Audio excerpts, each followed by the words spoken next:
sovereignty, kedaulatan rakyat. Di mana kedaulatan rakyat itu berada? Pada DPR? Enggak.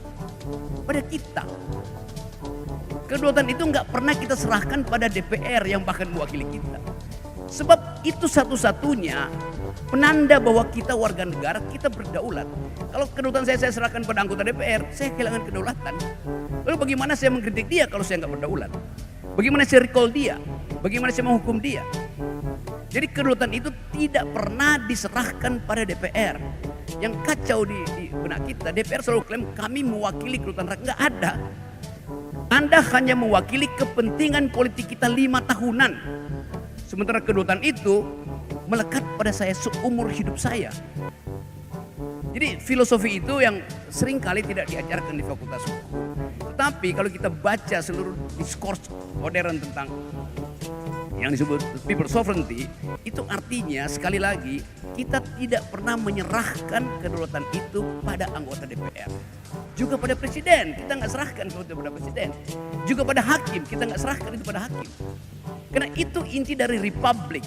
Respublika artinya urusan publik ditangani melalui prinsip rakyatlah yang berdaulat. Kenapa akhirnya kedaulatan itu seringkali merosot nilainya?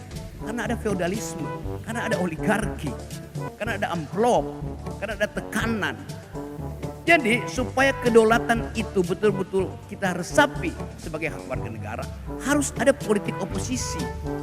Jadi kedaulatan rakyat itu dimanifestasikan ke dalam politik oposisi, bukan ke dalam politik parlemen. Yang diwakili oleh parlemen adalah mayoritarianism. Itu kuantitas politik. PDIP menang maka dia mewakili mayoritas rakyat Indonesia, bukan kedaulatan rakyat Indonesia. Golkar menang dia mewakili mayoritas pemilih Indonesia, bukan kedaulatan rakyat.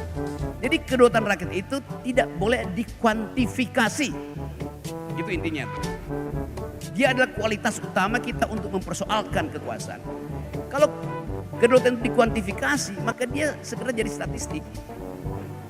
Siapa yang menang banyak, dia memiliki kedaulatan. Lalu yang kalah nggak punya kedaulatan. Jadi logika itu yang sering saya terangkan. Itu poin pertama. Yang berikut adalah keadaan kita hari ini. Representasi dari kedaulatan rakyat itu.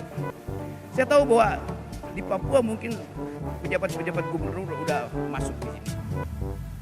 Yang diangkat oleh presiden melalui keputusan menteri Mendagri itu.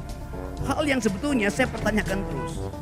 Kalau misalnya dianggap bahwa pejabat itu kedudukannya sementara atau darurat, maka pertanyaannya dia dapat legitimasi dari siapa untuk memimpin Papua, memimpin Aceh, memimpin Jawa Barat, memimpin Jawa Timur di dalam kondisi yang belum ada pemilunya. Jadi namanya problem legitimasi. Boleh nggak ada pejabat sementara? Boleh. Berapa lama? 2 minggu, oke. 2 bulan, oke. Tapi kalau 2,5 tahun, artinya separuh dari tahun pemilu. Artinya pejabat yang bersangkutan tidak mungkin mempertanggungjawabkan setengah dari tahun pemilu 2,5 tentu pada DPR.